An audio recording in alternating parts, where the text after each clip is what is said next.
আমার নবীর প্রেমিক দরকার, হোক রিক্সাওয়ালা, হোক সিএনজিওয়ালা, কোদাল দিয়ে মাটি কাটনেওয়ালা, সে গরিব হোক, এটাই আমার মাথার তাস। কথা বলেন ঠিক?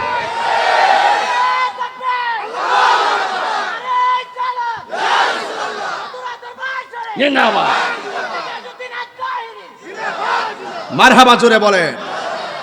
আমার জীবন মরণ সাজাবো মাদানী রঙে, সেই রঙে রঙিনে হলে আল্লাহ রাসূল থাকবেন আমার সঙ্গে। আসিনি রে বাজান, ওই বাবা রে বাবা, মদিনার রং কারে কয় এটাই তো বুঝেন নাই। হাইরে সুন্নত তরিকা দিয়া নিজেরে সাজাও, হৃদয়টারে মদিনা ওয়ালার প্রেম বাগান বানাও, ঠিক কিনা? সমাজের ভিতরে সমাজ ঠিক, গ্রাম ঠিক, কথাগণ ঠিক কিনা? তাইলে এখন থেকে ওয়াদা করেন, নামাজের দরকার আছে না নাই? আরো জোরে। একজন আরেকজনের সাথে দেখা হইলে মাথার নোয়াই যাবেন গা, ঠিক কিনা? কিতা জীবনে বহুত সালাম আপনারা দিছি, এখন আপনারা একটু হুজুরের সালাম দেন।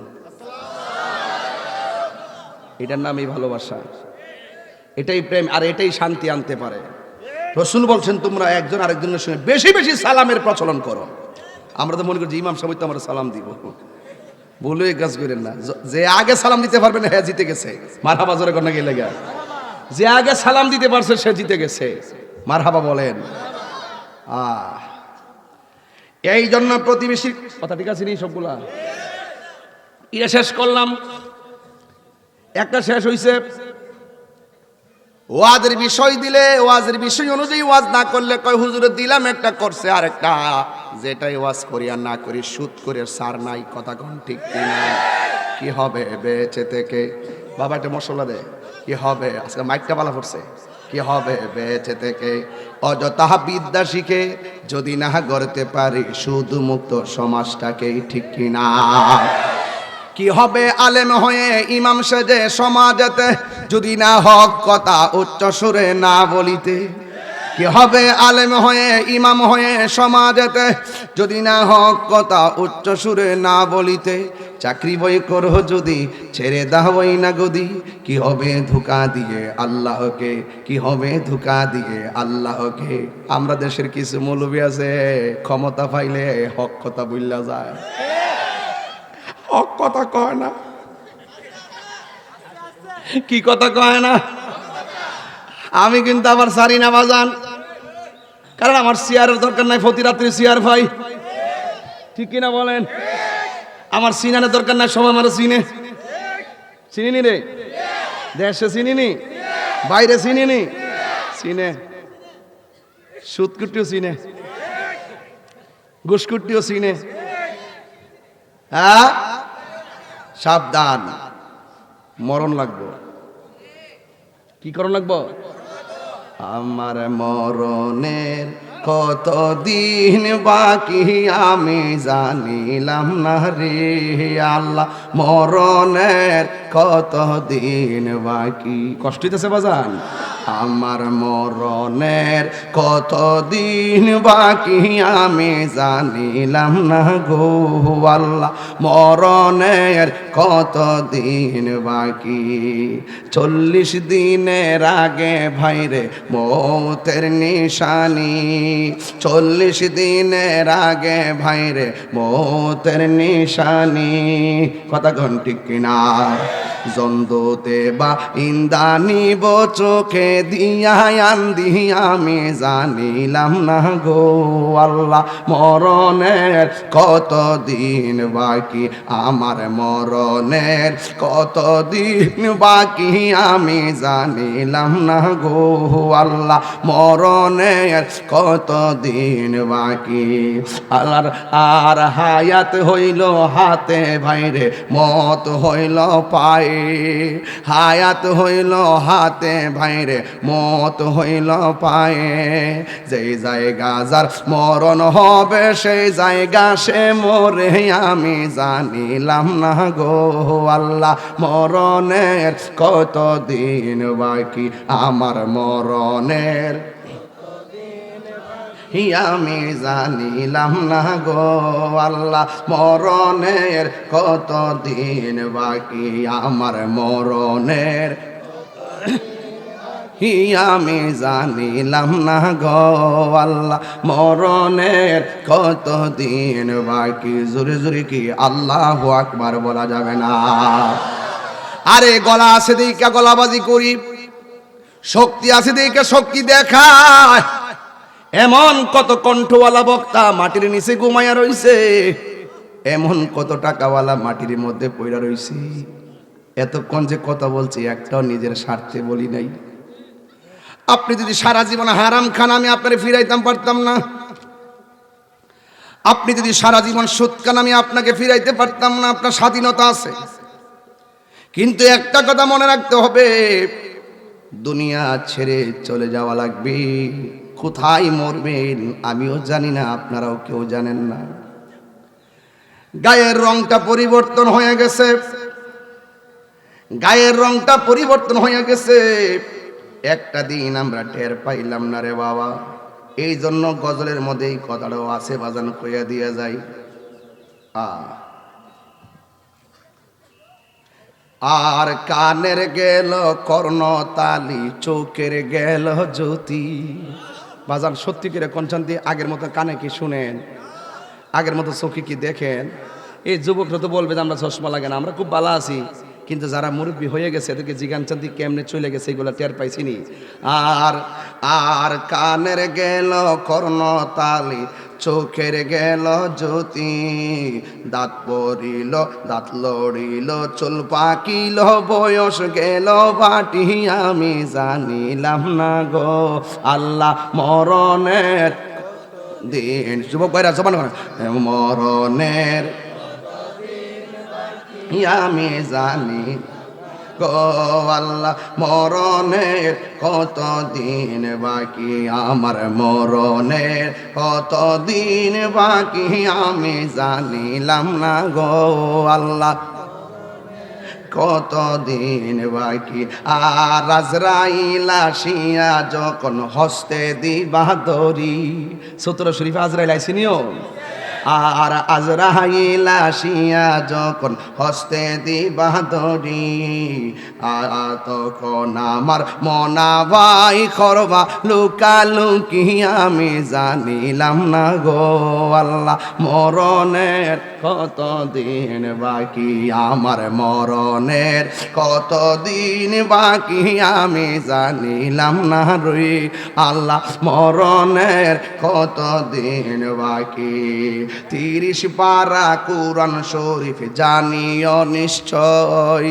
30 পারা কুরআন শরীফ জানিও নিশ্চয় কোন জায়গায় কোন হরফ লেখা না করলাম না করিলাম তো আমি জানিলাম না গো আল্লাহ মরণের কত দিন বাকি আমার মরণের কত দিন বাকি আমি জানিলাম না গো আল্লাহ কত দিন বাকি এই জন্য আমার যুবক মৃত্যু মৃত্যু মৃত্যু মরণ থেকে এমপিও বাঁচতে পারে না মরণ থেকে রাষ্ট্রপতিও বাঁচতে পারে না কোটি টাকা আছে বলে মনে কইরো না সিঙ্গাপুরে যাইয়া ট্রিটমেন্ট কইরা সুস্থ হইয়া যাইবা না না না না সব রোগের ওষুধ আছে মরণ নামক ব্যাধির ওষুধ নাই কথা বলেন ঠিক কিনা এই জন্য মরে যেতে হবে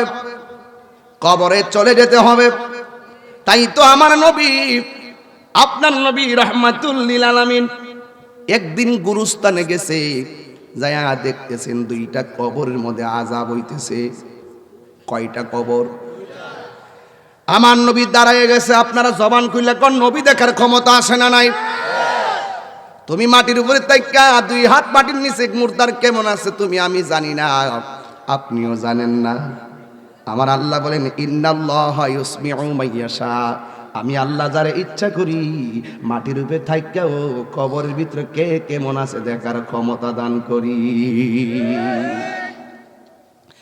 এই জন্য আমার নবী কবরস্থানের পাশ দিয়া যাচ্ছে দেখতেছেন 2টা কবরের মধ্যে আযাব হয় আমার আল্লাহ রাব্বুল আলামিন বলতেছেন ওয়া মা ইয়াস্তাবিল আহইয়াউ ওয়ালাল আমওয়াত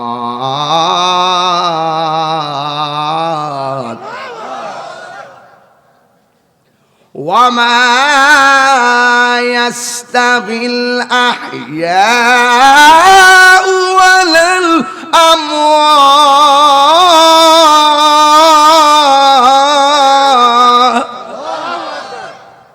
ঘোষণাকার আল্লাহ বলে, পৃথিবীর মানুষ যারা মরা আর যারা জিন্দা তারা কোনোদিন সমান না।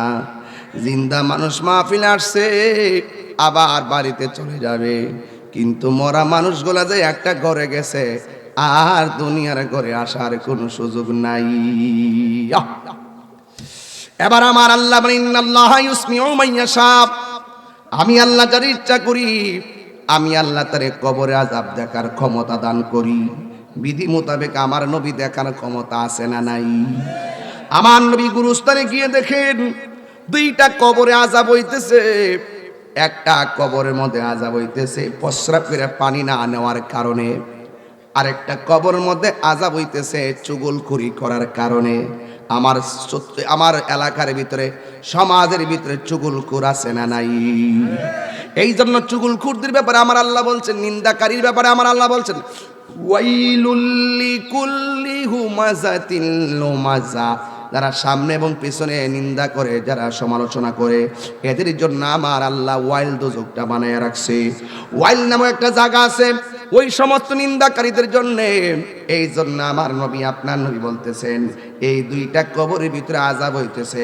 একটা কবরের মানুষ প্রস্রাব করে পানি নিত না, আর একটা কবরের মানুষ পরনিন্দা করত, নিন্দা করত, চুগলখড়ি করত। এই জন্য আমার নবী আপনার নবী সাহাবায়ে কেরামদেরকে ডাক দিয়া বলে, সাহাবীরা রে তোমরা দুইটা খেজুরের ডাল নিয়ে আসো। খেজুরের ডাল দুইটা নিয়ে আসছেন। আমার নবী আপনার নবী কবরের মধ্যে গেড়ে দিয়েছেন। দুইটা কবরের মধ্যে গেড়ে দিয়া আমার নবী বলতেছেন, হ্যাঁ সাহাবায়ে কেরাম, যতদিন পর্যন্ত এই ডালগুলো কবরের মধ্যে থাকবে, এই গাছের ডালগুলো আমার আল্লাহর জিকির করবে। যতদিন এই ডালগুলো কাঁচা থাকবে, এই কাঁচা ডালগুলো আল্লাহর জিকির করবে। আল্লাহর জিকিরের উসিলায় আমার আল্লাহ তার কবরের আযাবটাকে হালকা করে দিবেন। বাংলাদেশের কিছু মৌলবী আছে, এরা এখানে বোঝাইতে চায় নবী তো জীবনে একবার খেজুরের ডাল লাগাইছে, বারে বারে কেন লাগানোর দরকার? এটা তো সুন্নাহ নয়। আর বাবা নবী যে এই কাজটা একদিন করছে আর এই কাজটা করতে নিষেধ করে নাই, তার মানে এটা আজীবন পর্যন্ত জায়েজ। কথা বলেন ঠিক কিনা? এরা বল নামের আগে আবার লেখে মুফাসসির, নামের আগে মুফাসসির লেখে, আবার গুগলে সার্চ দিয়া নায়িকা ও সিনে। কথা কোন ঠিক না বেঠিক? পুরা বিনোদন। মুফাসসির লেখে আবার কয় এমুক নায়িকা এমুক নায়িকা, চরম মিথ্যাবাদী। কথা বলেন ঠিক না বেঠিক? আবার ধরলে কয় কি জানেন? ধরলে কয় আমি অসুস্থ। অসুস্থ কথা কোনটা কইব না? আয়ুক দেখ আস্তে আস্তে এমনি বইব। এমনি মানুষ আইতাছে, ওই দিন দোনে আইতাছে মানুষ লইয়া। বাবা আপনারা বসুন, যাক যে যেভাবে শান্তি পায় আর কি। আমাদের জায়গা তো আছে, মানুষ আসতেছে, যে যেভাবে শান্তি পায়। বাবা শান্তির বাজার আগুন লাগাই না। কেউ যদি হারুয়া শান্তি পায় রে বোয়ানো ধরার আছে? কথা কোন ঠিক না বেটে? পরে জায়গা কইতাম নি রে, আপনারা আবার কোন গান টান গাইছে, আমি ডর করে বাজা নিতে এটা এমন বাদ দিলাইছি। এখন পুরা কোরআন সুন্নাহ তাফসীর করি এখন মাশাআল্লাহ।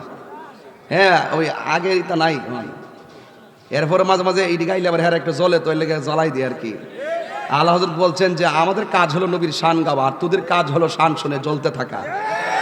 জান্নাত তোমারা কাম হয়, তোমরা জ্বলতে থাকবে আর আমরা গাইতে থাকবো। আমরা খাবো বিরিয়ানি, তোমাদের হবে চুলকানি। কথা বলেন ঠিক কি না? এই জন্য বিরিয়ানি খাওয়া কি গুনাহ হবে? পরের জায়গা পরের জমিন, আমি তো সেই ঘরের মালিক নয়। পরের জায়গা পরের জমিন মিরয়, আমি তো সেই ঘরের মালিক নয়। শুয়ে শুয়ে শুনলেন আমি কিতা কইছি? মিটারটা যে কিনা লাগাইছেন আপনার নামে, আপনি মইরা দেখেন 1 সপ্তাহ পরে আপনার ফুতাইতে নামটা ফাল্টাই ফুতাইতে নাম দিলাইব। আর অফিস কইব যে মৃত্যু ব্যক্তির নামে কির মিটার, এটা ফাল্টাও, যে জিন্দা আছে এর নাম লাগাও, সাথে সাথে শেষ মালিকানা। পরে জায়গা পরে এনে জমিন ঘর বানায় আমি রই, আমি তো সেই ঘরের মালিক নয়।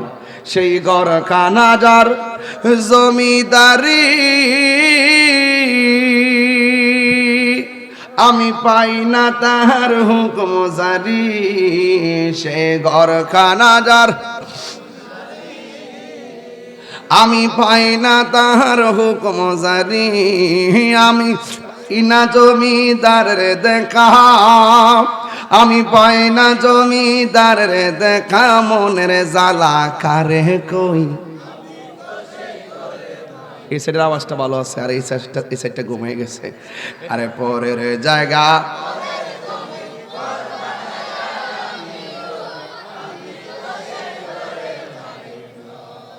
আওয়াজ আই সিনেমা যান।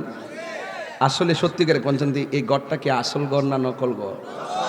আর কবরের গড়টা আমরা নকল ঘরের লেগে কি টাইলস লাগাইছি, নকল ঘরের মধ্যে কি সুকেস ঢুকাইছি, নকল ঘরের মধ্যে কি সুবা ঢুকাইছি, নতুন ঘরের মধ্যে কি লেপ তুসুক লাগাইছি, অথচ আসল ঘরটাত কি লেপ আছে? কেটা কইছে নাই? বাপ রে বাপ, কি তারে কইতা ডাইরেক্ট আমার আল্লাহ জান্নাত থেকে জান্নাতের বিছানা পাঠাইব। গাঞ্জা খাইলে বিছনা পাওয়া যাইব, সুদ খাইলে পাওয়া যাইব। রাস্তা কয়টা? জোরে রাস্তা কয়টা? আমি কইয়া গেছি সমাজে 2 শ্রেণীর লোক বাস করে, একটা সিনিয়র একটা জুনিয়র। সিনিয়রের কাজ হলো জুনিয়রকে স্নেহ করা, আর স্নেহ ছোটদের কাজ হলো বড়দেরকে সম্মান করা।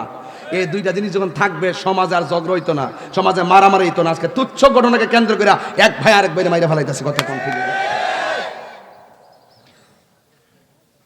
10 টাকার জন্য মানুষ মাইরা ফেলায়, আছে না নাই বলেন?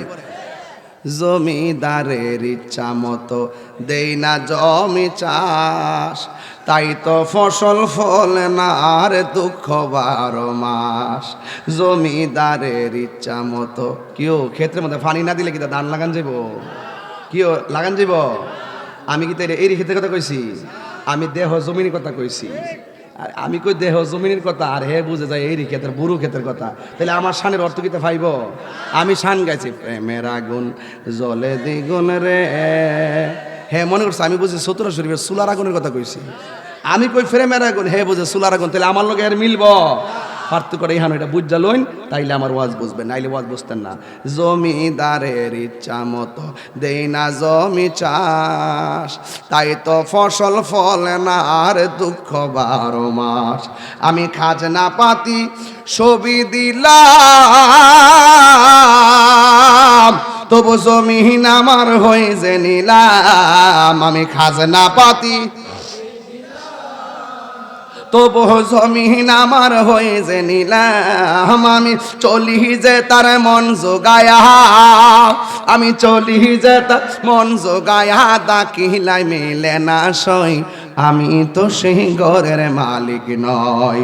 পরের জায়গা পরের জমিন, আমি তো সেই ঘরের মালিক নয়, আমি তো সেই ঘরের মালিক নয়। জোরে জোরে কি আল্লাহু আকবার বলা যাবে না? বন্ধুরে আমার ও সতনা শরীফের বাবারা, আমার নবী গোরস্থানের মধ্যে যাইয়া কবরে আযাব দেখলেন। এমন ভাবে আমার নবী আরেকদিন একটা নতুন গোরস্থানে গেছে, যে এই গোরস্থানে বেশি লাশ দাফন হয় নাই। আমার নবী গোরস্থানের ভিতরে ঢুইকাও সব কবরের দিকে তাকায় দেখতেছেন, প্রত্যেকটা লাশের নিচে জান্নাতের বিছানা বিছায়া রাখছে। এই গোরস্থানটার দাম কম না বেশি? হাই রে, নবী যখন উম্মতের সুখ দেখে নবী সুখী, নবী যখন উম্মতের কষ্ট দেখে নবী কষ্ট পাই। নবী যখন দেখে উম্মত নাফরমানি করে নবী বড় কষ্ট পায়। ও যুবকের দল শূন্য যান। আমার নবী নতুন গোরস্থানের মধ্যে গেল, যাওয়ার পরে আমার নবী তাকায়া দেখতেছে সবগুলা কবরে মুর্দারের নিচে জান্নাতের বিছানা বিছায় রাখছি, আর সবগুলা মানুষ একবারে সুন্দর করে ঘুমায়া রইছে। যখন সব ঘুমায়া রইছে, নবী আমার মুস্কি হাসতেছেন। হঠাৎ করে আমার নবী একটা কবর দেখলেন। এই কবরটা দেখা আমার নবী চোখের পানি ফেলে কান্না শুরু করলেন। সাহাবায়ে কেরাম নবীর অস্থির দেখলে মনে কষ্ট পাইতো, সাহাবায়ে কেরাম নবী কাঁদলে সাহাবায়ে কেরাম ব্যথা পাইতো। কেন নবী কান্দে? সাহাবীরা তো এমন সাহাবী, নবীর ডাক দিয়ে কই, নবী গো এতক্ষণ আপনি হেসেছেন, এখন কেন আপনি কান্না করতেছেন? আমার নবী আপনার নবী বলে, আমি যাহা জানি তোমরা তা জানো না গো, আমি যাহা দেখি তোমরা তা দেখো না। তাড়াতাড়ি যাও বাজারে, মারহাবা কর না কেন? তাড়াতাড়ি যাও বাজারে, বাজারে যাইয়া সুন্দর করে একটা এলান করে দাও, এই গুরুস্থানে যত মানুষের আপনজন দাফন করা হয়েছে, ওই মানুষগুলো, জীবিত মানুষগুলো প্রত্যেকেরই কবরের পারে দাঁড়াইবার জন্য আমি নবী এলান করলাম। বাজারের মধ্যে যায় এলান করে দিল একটি বিশেষ বিজ্ঞপ্তি, এই গুরুস্থানে যাদের আত্মীয় স্বজন শোয়াইছেন তারা সবাই যার যার কবরের পারে দাঁড়াইবেন। এবার আপনজনরা ওই মৃত ব্যক্তির কবরের পারে যাইয়া দাঁড়াইছে, আর আমার নবীর সাহাবীরা ওই কবরটার দিকে তাকাইয়া রইছে। যেই কবরের পারে যাইয়া নবী চোখের পানি ফালাইয়া কাঁদছে। আল্লাহু আকবার কর না কেন? ওই বন্ধুরে রাত্রি 11টা হইলে বুঝতেন আমি কোন জায়গায় টাচ দিয়েছি, চোখের পানি ফালাইয়া কাঁদতেন। দিনের বেলা মনোযোগী করা বড় কঠিন হয়ে যাবে, এরপর আপনারা নীরব হয়ে বসে গেছেন।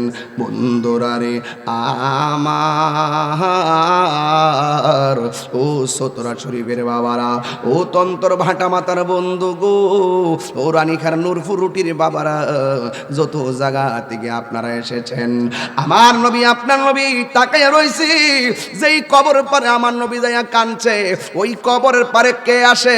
সাহাবায়ে কেরাম অপেক্ষা করতেছে। হঠাৎ করে তাকাইয়া দেখেন একটা বুড়া মহিলা লাঠি ভর করে করে কবরের পারে আইসা দাঁড়ায় গেছে। জোরে জোরে কি আল্লাহু আকবার বলা যাবে না? এবার নবী ডাক দিয়া বলে, মা আপনি যে কবরের পারে এসে দাঁড়াইছেন, কবরের যে কবরে শুয়ে রইছে সে আপনার কি লাগে? মহিলাটা ডাক দিয়ে কয়, এটা আমার সন্তান লাগে। দেখছেন নি পৃথিবীর নির্মম ইতিহাস, মার আগে ছেলে মারা যায়, ছেলের আগে মা মারা যায়, ভাইয়ের আগে ভাই মারা যায়, এমন ইতিহাস আমার আল্লাহর দেওয়ার সিস্টেম রে। এই জন্য অহংকার করার মতন কোনো কারণ নাই।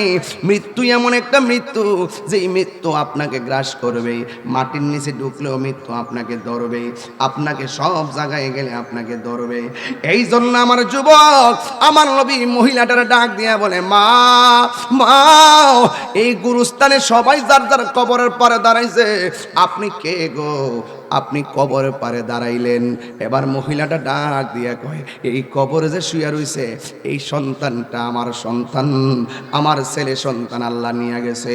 এবার নবী ডাক দিয়া বলে, মা আপনি জানেননি কবরের মধ্যে আপনার সন্তান কেমন আছে? মহিলাটা ডাক দিয়ে বলে, না না আমি জানি না, আল্লাহ এবং নবী ভালো জানে। এই কথা বলার পরে নবী ডাক দিয়ে কয়ে, মা গো এই গুরুস্থানে সব পোলাপান জান্নাতের গালিচায় ঘুমাইতেছে, একমাত্র আপনার সন্তানটা জাহান্নামের গালিচায় ছটফট করতেছে। এবার মহিলাটা শূন্যায় মুস্কি মুস্কি হাসতে শুরু করলো। এই পৃথিবীর মধ্যে সন্তানের কষ্ট দেখলে মা সহ্য করতে পারে না, অথচ এই মহিলা কবর পারে যাইয়া শুনছেন সন্তানটা জাহান্নামের গালিচায় আছে। এই কষ্ট শুই না ও মহিলাটা মুস্কি মুস্কি হাসতেছেন, হাসতে হাসতে আনন্দ উল্লাস করতেছেন। আল্লাহু আকবার কোন কেন? এবার আমার নবী, আপনার নবী রহমাতুল লিল আলামিন গো ডাক দিয়া বলে, হে মা, আপনি কেন হাসতেছেন? সন্তানের ব্যথার কথা শুনলে কোনো মা তো হাসতে পারে না, অথচ আপনার সন্তান কবরের মধ্যে আযাবে আছে, আপনি কেন হাসতেছেন? এই মহিলাটা ডাক দিয়া কে, নবী গো, আমার মতো খুশি আজকে আর কেউ নাই। কই কেন? সন্তানের কষ্ট দেখা তুমি কেন আনন্দিত?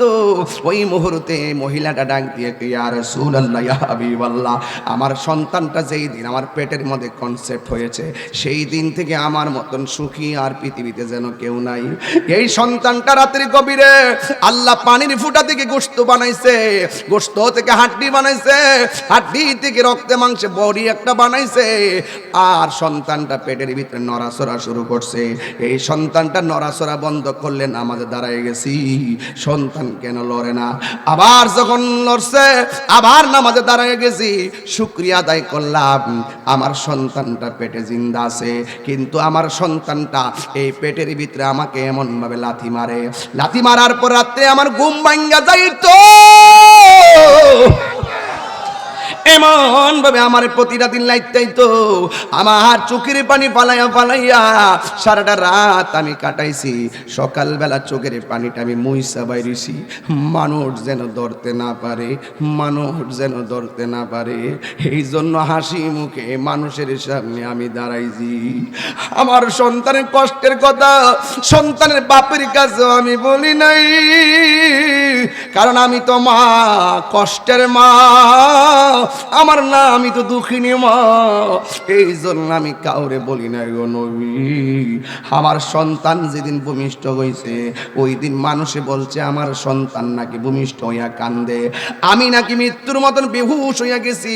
হঠাৎ করে সন্তানের চেহারা দেখছি, এরপরে আমার ব্যথা দূর হয়ে গেছে। এরপরে সন্তানটারে আমি রাত্রে বেলা ডানে রাখছি, ডানের বেলা পেশাব করছে আমি বামে রাখছি, বামে পেশাব করছে বুকের উপরে রাখছি। আল্লাহু আকবার কন্যা কেন? এমন ভাবে মারতল বিস্তা দিয়া শাড়ি কাপড় দিয়া ঘুরাইয়া ঘুরাইয়া, একদিন না দুই দিন নয়, এমন ভাবে ডিউটির পর ডিউটি মা ঘুম হারাম করে বলাইছে, খাওয়ান পর্যন্ত বন্ধ করে দিছে। এই সন্তানটা আমি তিলে তিলে বড় করছিলাম, মনে করছি সন্তানটা আল্লাহর বিধান মানবে। আল্লাহ যে বলছে ইম্মাইয়া বুলু গন্না ইনদাকাল কিবারা আহাদুহুমা উফি ওয়ালা তানহারুহুমা ওয়া কুল্লাহুমা কওলান কারীমা। আমার সন্তান, আমি বুড়া হইয়া গেলে আমার সন্তান আমারে দেখবো, এই জন্য আমি সন্তানটারে তিলে তিলে মানুষ করছি। আজকে সন্তানটা ছোট, খাইতে পারে না, আমি কামাইছি। আজকে সন্তানটা বেকার, রক্ত বেচে লেখাপড়া করাইছি।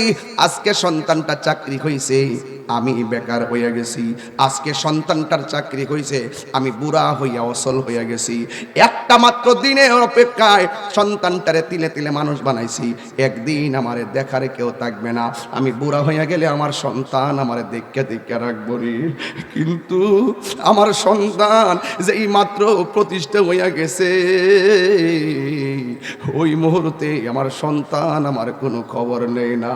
সূত্র শরীফে খবর নিয়ে দেখেন, ৯০টা পরিবারে মা বাপ সম্মান পায় না, কথা কোন ঠিক কিনা? এই জন্য যুবক, এবার মহিলাটা ডাক দিয়ে বলে, ইয়া রাসূলুল্লাহ, আমি যত বয়স হয়েছে ততদিন পর্যন্ত আমার সন্তানটা আমার অবহেলা শুরু করেছে। আমার সন্তান আমারে এমন ভাবে আঘাত করেছে, আমি আর সহ্য করতে পারি নাই।